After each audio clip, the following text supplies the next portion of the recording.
every day, late at night, not okay.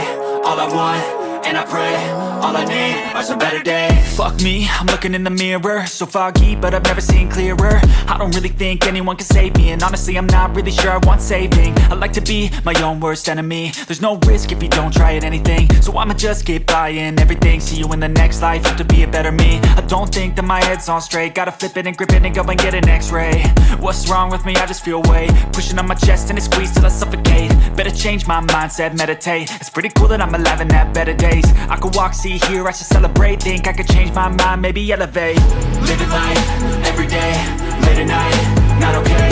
All I want, and I pray, all I need are some better days. Yeah, all I need are some better days. Cause all I want, and I pray, I believe in the better days. I'm kinda stuck between a rock and a hard place. Do I work hard or live at my pace? You're only young once, yeah that's all great, but I also want a future where I'm okay. Living life is doing lots of cocaine. Wait no, it's living with no shame. Wait no, it's sleeping in on Sundays. I guess it's different for each of us and that's okay. Well I just wanna be happy, how to get there? Glad that you asked me. I think it's different for everyone. Some of us need work, others need fun. Some of us need purpose to overcome. But try to do what you love when it's said and done. Cause there's so many differences in each of us. Trust your gut, it can show you what you want. Living life, every day, late at night,